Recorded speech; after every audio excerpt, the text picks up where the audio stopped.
Hello दोस्तों, मेरे channel में आपका एक बार फिर से स्वागत है। तो दोस्तों, आज हम सुनेंगे पौष मास की पूर्णिमा की व्रत कथा। द्वापर युग में एक बार यशोदा मैया ने श्री कृष्ण से कहा कि तुम तो पूरे संसार के पालन करता हो। आज तुम मुझे कोई ऐसा व्रत बताओ जिसे करने से किसी भी स्त्री को विधवा होने का भय ना रहे तथा इससे मनुष्यों की सभी मनोकामना पूर्ण हों। यशोदा मैया के इतना कहने पर भगवान श्री कृष्ण बोले, हे माता, आपने बहुत ही सुंदर प्रश्न किया है। मैं आपको इसके बारे में विस्तार पूर्वक बताता हूँ। सौभाग्य प्राप्ति के लिए महिलाओं को 32 पूर्णमासियों के व्रत को करना चाहिए। इससे उनकी सभी मनोकामनाएं पूर्ण होती हैं और उन्हें सौभाग्यवती होने का वरदान मिलता है। भगवान श्री कृष्ण ने कहा, अब मैं आपको इससे जुड़ी हुई कथा सुनाता हूँ। इस भूमंडल पर एक अत्यंत प्रसिद्ध राजा चंद्रहास से पालित अनेक प्रकार के रत्नों से परिपूर्ण कार्तिका नाम की एक नगरी थी। वहां पर धनेश्वर नाम का एक ब्राह्मण रहता था और उसकी स्त्री अति सुशील रूपवती थी। दोनों ही उस नगरी में बड़े प्रेम के साथ रहते थे।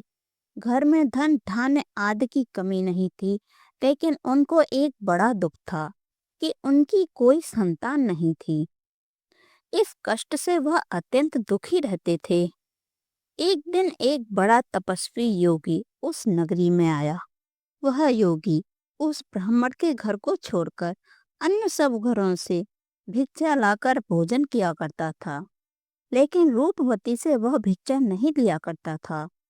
एक समय वह किसी अन्य घर से भिक्षा लेकर गंगा के किनारे भिक्षान को प्रेम पूर्वक खा रहा था। तभी धनेश्वर ने योगी को देखा और अपनी भिक्षा के अनादर से दुखी होकर योगी से बोला, हे महात्मन, आप सब घरों से भिक्षा लाते हैं, परंतु मेरे घर की भिक्षा कभी नहीं लेते। इसका कारण क्या है? योगी ने कहा कि निसंतान के घर की भीख पतितों के अन्न के तुल्य होती है और जो पतितों का अन्न खाता है वह भी पतित हो जाता है। तुम निसंतान हो, अतः पतित हो जाने के भय से मैं तुम्हारे घर की भिक्षा नहीं लेता हूँ। धनेश्वर यह बात सुनकर अपने मन में बहुत दुखी हुआ और हाथ जोड़कर योगी के पैरों पर गिर पड़ा तथा आतर भाव से कहने लगा, हे महाराज, यदि ऐसा है तो आप मुझको पुत्र प्राप्ति का उपाय बताइए। आप सर्वज्ञ हैं, मुझ पर अवश्य ही आप कृपा कीजिए। धन की मेरे घर में कोई कमी नहीं है, परंतु मैं पुत्र न होने के कारण अत्यंत दुखी हूँ। आप मेरे इस दुख का हरण करें। आप सामर्थ्यवान हैं। ये सुनकर योगी कहने लगे, हे ब्राह्मण, तुम चंडी देवी की आराधना करो। घर आकर उसने अपनी स्त्री से सब वृतांत कहा और स्वयं तप के निमित्त वन में चला गया। वन में जाकर उसने चंडी देवी की उपासना की और उपवास किया। चंडी देवी ने 16वें दिन उसको स्वप्न में दर्शन दिया और कहा, हे धनेश्वर, मुझे पुत्र होगा, परंतु वह 16 वर्ष की आयु में ही मृत्यु को प्राप्त हो जाएगा। यदि तुम दोनों पति पत्नी 32 पूर्णमासियों का व्रत विधि पूर्वक करोगे तो वह दीर्घायु हो जाएगा। जितने तुम्हारी सामर्थ्य हो उतने आटे के दिए जलाकर शिव जी का पूजन करना और पूर्णमासी का व्रत रखना। प्रातःकाल होने पर इस स्थान के समीप ही तुम्हें एक आम का वृक्ष दिखाई देगा। उस पर चढ़कर एक फल तोड़कर शीघ्र अपने घर चले जाना और अपनी स्त्री से सब वृतांत कहना। जब वह भगवान शंकर जी का ध्यान करके उस फल को खा लेगी, तब भगवान शंकर की कृपा से वह गर्भवती हो जाएगी। जब वह ब्राह्मण प्रातःकाल उठा तो उसने उस स्थान के पास ही एक आम का वृक्ष देखा जिस पर एक आम का फल लगा हुआ था। उस ब्राह्मण ने उस आम के वृक्ष पर चढ़कर उस फल को तोड़ने का प्रयत्न किया, परंतु कई बार प्रयत्न करने पर भी वह वृक्ष पर नहीं चढ़ पाया। तब उस ब्राह्मण को बहुत चिंता हुई और वह विघ्न विनाशक भगवान श्री गणेश जी की वंदना करने लगा। और बोला, हे दयानिधे, अपने भक्तों के विघ्नों का नाश करके उनके मंगल कार्य को करने वाले, दुष्टों का नाश करने वाले, रिद्धि सिद्धि को देने वाले, आप मुझ पर कृपा करके इतना बल दें कि मैं अपने मनोरथ को पूर्ण कर सकूं। इस प्रकार गणेश जी की प्रार्थना करने पर उनकी कृपा से धनेश्वर वृक्ष पर चढ़ गया और उसने एक अति सुंदर आम का फल देखा। उसने विचार किया कि जो वरदान से फल मिलता है वह यही है और कोई फल दिखाई नहीं दे रहा।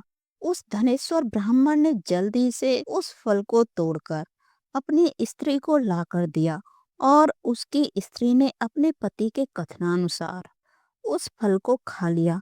इसके पश्चात वह गर्भवती हो गई। भगवती देवी की असीम कृपा से उसे एक अत्यंत सुंदर पुत्र की प्राप्ति हुई, जिसका नाम उन्होंने देवीदास रखा था। माता पिता के हर्ष और शोक के साथ वह बालक शुक्ल पक्ष के चंद्रमा की भांति बढ़ने लगा। माँ भगवती की कृपा से वह बालक बहुत ही सुंदर, सुशील और पढ़ने में बहुत ही निपुण हो गया। चंडी देवी की आज्ञा अनुसार उसके माता पिता ने व्रत रखना आरंभ कर दिया, जिससे कि उसका पुत्र दीर्घायु हो जाए। 16वां वर्ष लगते ही देवीदास के माता पिता को बड़ी चिंता हुई कि कहीं उसके पुत्र की इस वर्ष मृत्यु न हो जाए। इसीलिए उन्होंने अपने मन में विचार किया कि यदि यह दुर्घटना उनके सामने हो गई तो वे कैसे सहन कर सकेंगे।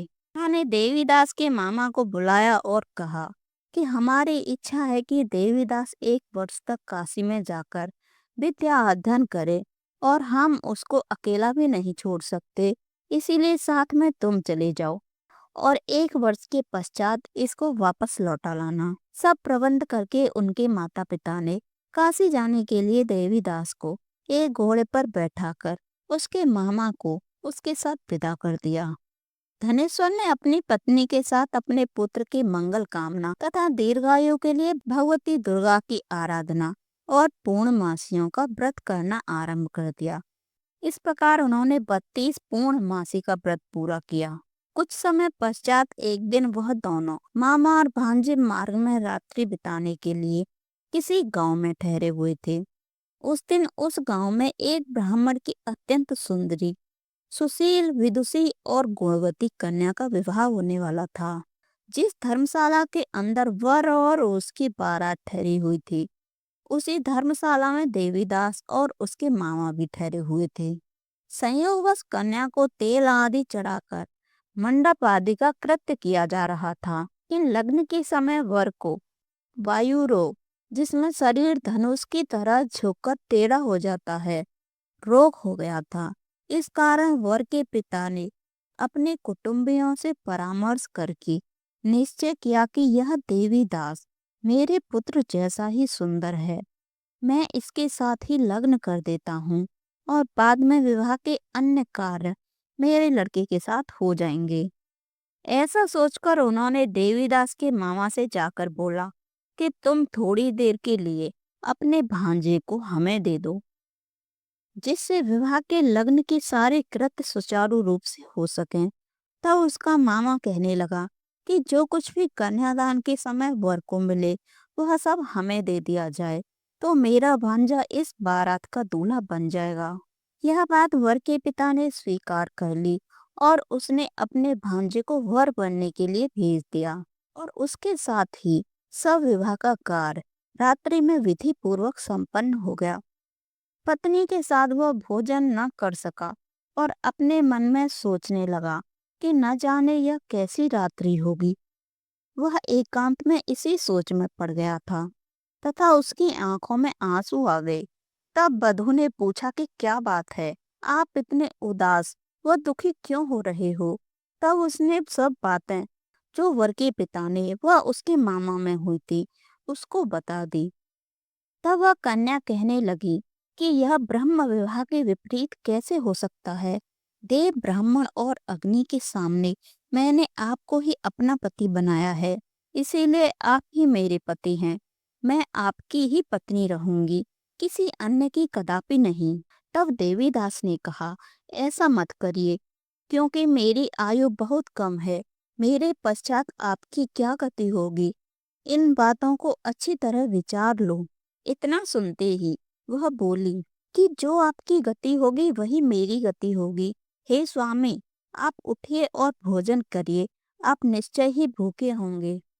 इसके बाद देवीदास और उसकी पत्नी दोनों ने भोजन किया तथा शेष रात्रि में सोते रहे।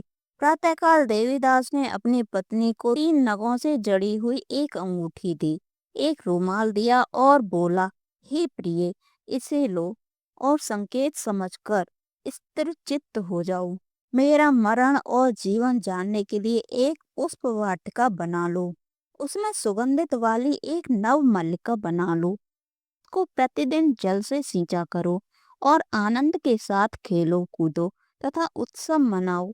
जिस समय और जिस दिन मेरा प्राणांत हो गया, ये फूल सूख जाएगा और जब ये फिर हरे हो जाएं, तो जान लेना कि मैं जीवित हूँ। यह समझाकर वह चला गया। प्रातःकाल होते ही वहां पर गाजे बाजे बजने लगे और जिस समय विवाह के कार्य समाप्त करने के लिए वर तथा सब बाराती मंडप में आए, तो कन्या ने वर को भली प्रकार से देखकर अपने पिता से कहा कि यह मेरा पति नहीं है। मेरा पति वही है जिसके साथ सत्र में मेरा पाणी ग्रहण हुआ है। इसके साथ मेरा विवाह नहीं हुआ है। यदि यह वही है तो बताएं कि मैंने इसे क्या दिया है। मधुपर्क और कन्यादान के समय जो मैंने आभूषणात दिए हैं उन्हें दिखाइए, तथा रात में मैंने क्या गुप्त बातें कही थी वह सब सुनाइए। पिता ने उसके कथनानुसार वर को बुलवाया गया। कन्या की यह सब बातें सुनकर वह कहने लगा कि मैं कुछ नहीं जानता। इसके पश्चात लज्जित होकर वह वहां से चला गया और सारी बारात भी अपमानित होकर वहां से लौट गई। भगवान श्री कृष्ण बोले, हे माता, इस प्रकार देवीदास काशी विद्या अध्ययन के लिए चला गया। जब कुछ समय बीत गया तो काल से प्रेरित होकर एक सर्प रात्रि के समय उसको डसने के लिए वहां पर आया। उस विषधर के प्रभाव से उसके शयन का स्थान चारों ओर से विष से विषैला हो गया, परंतु व्रत के प्रभाव से उसको काट न पाया, क्योंकि पहले ही उसकी माँ ने 32 पूर्णिमा का व्रत रखा था। इसके बाद मध्याह्न के समय स्वयं काल वहां पर आया और उसके शरीर से उसके प्राणों को निकालने का प्रयत्न करने लगा, जिससे वह मूर्छित होकर पृथ्वी पर गिर पड़ा। भगवान की कृपा से उसी समय माता पार्वती जी के साथ भगवान शंकर वहां पर आ गए। उसको मूर्छित दशा में देखकर माता पार्वती जी ने भगवान शंकर से कहा कि हे प्रभु, इस बालक की माता ने पहले 32 पूर्णिमा का व्रत किया था, जिसके प्रभाव से हे भगवान आप इसको प्राण दान दें। भवानी के कहने पर भक्त वत्सल भगवान शिव ने उसको प्राण दान दे दिया। इस व्रत के प्रभाव से काल को भी पीछे हटना पड़ा और देवीदास स्वस्थ बैठ गया। उधर उसके काल की प्रतीक्षा करती थी। जब उसने देखा कि उस पुष्प वाटिका में पत्र पुष्प कुछ भी नहीं रहे, तो उसको अत्यंत आश्चर्य हुआ और जब वह वैसे ही हरी भरी हो गई तो वह जान गई कि वह जीवित हो गया है। यह देखकर वह बहुत प्रसन्न हुई। मन से अपने पिता से कहने लगी कि पिताजी, मेरे पति जीवित हैं, आप उनको ढूंढना शुरू कर दीजिए। जब 16वां वर्ष बीत गया तो देवीदास भी अपने मामा के साथ काशी से चल दिया। इधर उसके ससुर उसे ढूंढने के लिए अपने घर से जाने वाली ही थे कि वह दोनों मामा भांजे वहां पर आ गए। देवीदास को आता देख उसका ससुर बड़ी प्रसन्नता के साथ अपने घर में ले आया। उस समय नगर के निवासी भी वहां इकट्ठे हो गए और सबने निश्चय किया कि अवश्य ही इसी बालक के साथ इस कन्या का विवाह हुआ था। इस बालक ने जब कन्या को देखा तो पहचान लिया और कहा कि यह तो वही है जो संकेत करके गया था। तभी सभी कहने लगे कि भला हुआ जो यह आ गया, और सब नगर वासियों ने आनंद मनाया। भगवान श्री कृष्ण कहने लगे कि इस प्रकार धनेश्वर 32 पूर्णिमाओं के व्रत के प्रभाव से पुत्रवान हो गया है।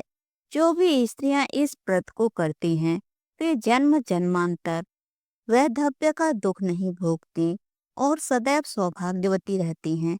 यह मेरा वचन है, इसमें कोई संदेह नहीं है। यह व्रत पुत्र पौत्रों को देने वाला तथा संपूर्ण मनोकामनाओं को पूर्ण करने वाला है। 32 पूर्णिमा के व्रत करने से प्रति की सभी इच्छाएं भगवान शिव जी पूर्ण करते हैं।